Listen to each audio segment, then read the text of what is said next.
श्री स्वामी समर्थ. नमस्कार. मी नंदिनी माझ्या यूट्यूब चॅनलवर तुमचं खूप मनापासून स्वागत करत आहे.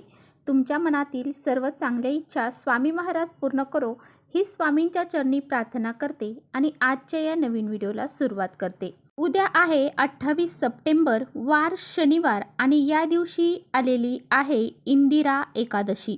आपल्या हिंदू धर्मामध्ये एकादशी तिथीला विशेष महत्त्व दिलं जातं. पहा, एकादशी तिथी ही भगवान श्री हरिविष्णूंना समर्पित असते आणि ही एकादशी जी आहे तर ती पितृपक्षामध्ये येत असते. असं मानलं जातं की भाद्रपद महिन्यातील कृष्ण पक्षातील एकादशी तिथीचं व्रत केल्याने भगवान श्री हरिविष्णू सोबतच आपल्याला आपल्या पितरांची सुद्धा कृपा आशीर्वाद प्राप्त होतात.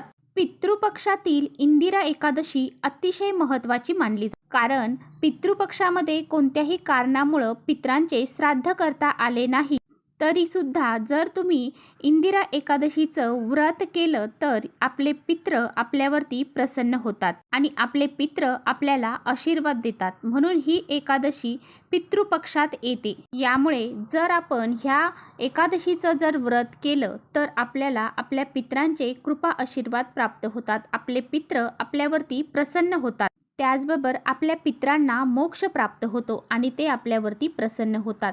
त्यामुळे जर तुम्हाला या एकादशीचे व्रत करणं शक्य झाले तर तुम्ही आवर्जून या एकादशीचं व्रत हे करावं. त्याचबरोबर वास्तुशास्त्रात सांगितल्याप्रमाणे या दिवशी करण्यासाठी काही प्रभावी उपाय देखील सांगितले जातात. तर तुम्हाला आजच्या व्हिडिओमध्ये मी अतिशय प्रभावशाली उपाय सांगणार आहे. आपल्याला सकाळीच घरामध्ये या झाडाचं एक पान घेऊन यायचं आहे. या इंदिरा एकादशीच्या दिवशी जर सकाळीच आपण घरामध्ये या झाडाचं एक पान घेऊन आलो तर सर्व कामात आपल्याला यश मिळेल, दारिद्र्य संपून जाईल. कितीही कठीण इच्छा असू द्या ती पूर्ण झाल्याशिवाय राहणार नाही. रात्रीतून तुमच्या आयुष्याचं सोनं झाल्याशिवाय राहणार नाही. असा हा अत्यंत प्रभावशाली उपाय कसा करायचा आहे याबद्दलची संपूर्ण माहिती आजच्या व्हिडिओमध्ये आपण जाणून घेणार आहोत. त्यामुळे तुम्ही कुठे व्हिडिओ स्किप न करता शेवटपर्यंत नक्की बघा, जेणेकरून तुमच्यापर्यंत योग्य ती माहिती पोहोचेल. आपल्या चॅनलवर नवीन असाल तर चॅनलला सबस्क्राईब करा आणि असेच माहितीपूर्ण व्हिडिओ पाहण्यासाठी बेल आयकॉनलाही प्रेस करा, म्हणजे मी जेव्हा कधी व्हिडिओ अपलोड करेन त्याचं नोटिफिकेशन सर्वात अगोदर तुम्हाला भेटेल आणि तुम्ही एकही व्हिडिओ मिस करणार नाही. त्याचबरोबर कमेंट्समध्ये ओम नमो भगवते वासुदेवाय लिहायला देखील विसरू नका.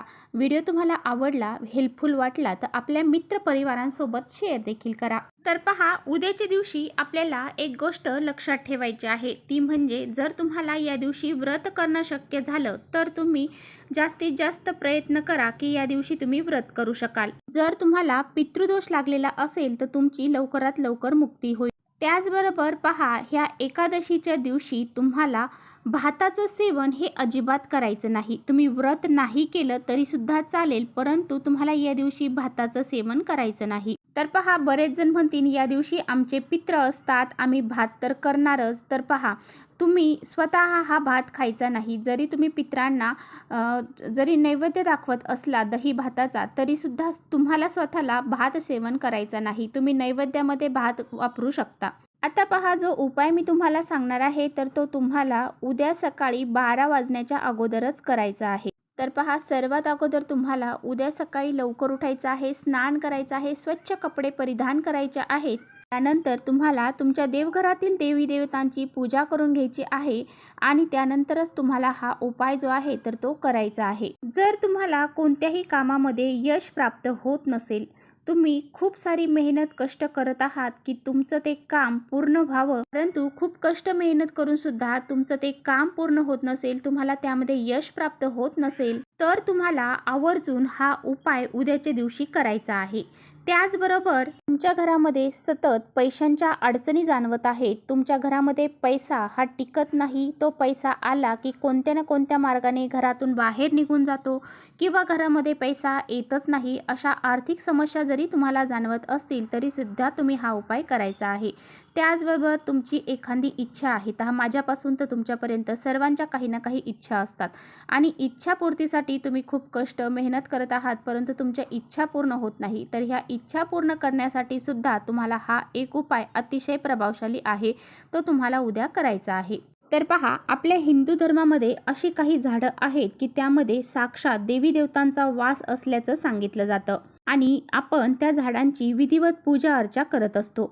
आता त्यातलंच एक झाड म्हणजे पिंपळाचं झाड.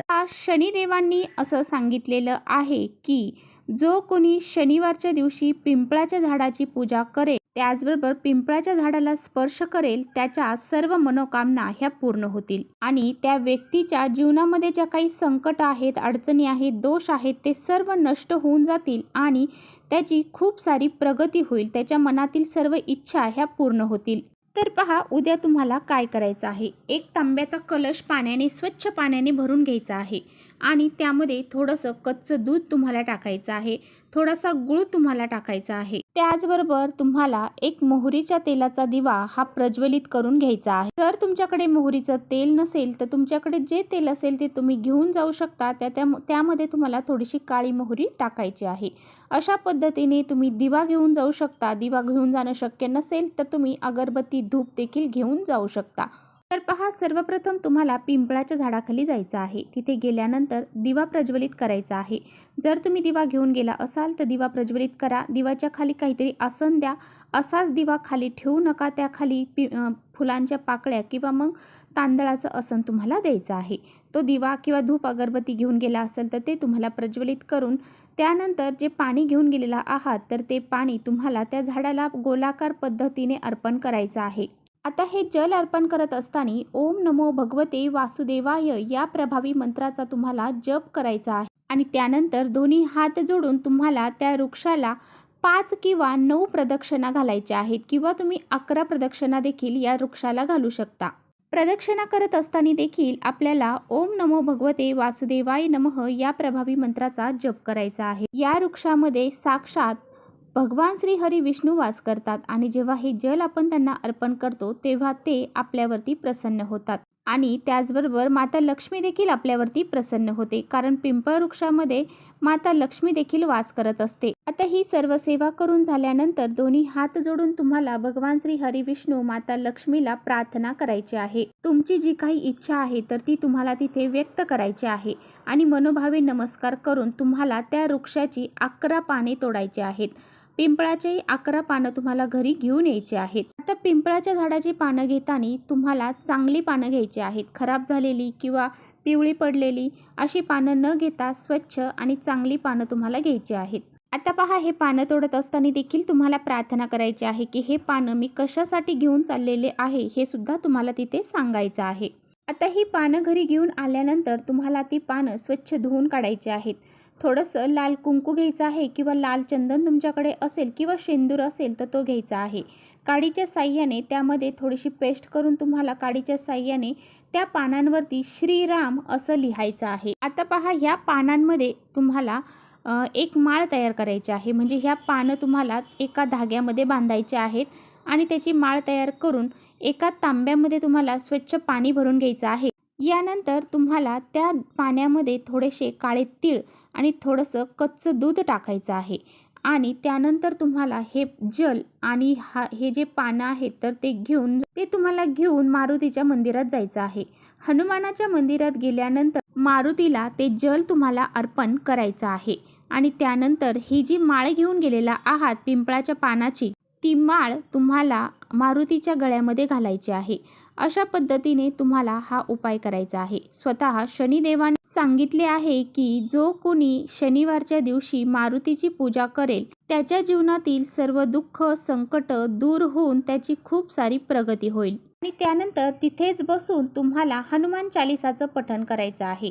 एक वेळा तुम्हाला हनुमान चालीसाचं पठण करायचं आहे आणि त्यानंतर दोन्ही हात जोडून तुमच्या मनामध्ये जी काही इच्छा आहे तर ती इच्छा तुम्हाला तिथे व्यक्त करायची आहे आणि ज्या काही अडचणी असतील त्या सुद्धा तुम्हाला सांगायच्या आहेत आणि दोन्ही हात जोडून मनोभावे नमस्कार करून तुम्हाला घरी यायचं आहे. अशा पद्धतीने हा जो उपाय आहे तर तो तुम्हाला उद्या करायचा आहे. त्याचबरोबर जर तुमच्या जीवनामध्ये सतत पैशांच्या अडचणी येत आहेत, आर्थिक समस्या तुम्हाला जाणवत आहेत, सतत पैसे तुमच्या हातून खर्च होत आहेत, तुमच्या घरामध्ये पैसा टिकत नाही, तर तुम्हाला काय करायचं आहे, पिंपळाच्या वृक्षाला एक तांब्याभर पाणी भरून घ्यायचं आहे आणि थोडेसे त्यामध्ये कच्चं दूध आणि थोडंसं गूळ तुम्हाला टाकून ते पाणी त्या पिंपळ वृक्षाला अर्पण करून तुम्हाला 7 प्रदक्षिणा घालायच्या आहेत. प्रदक्षिणा घालताना ओम नमो भगवते वासुदेवाय नमः या मंत्राचा जप करायचा आहे.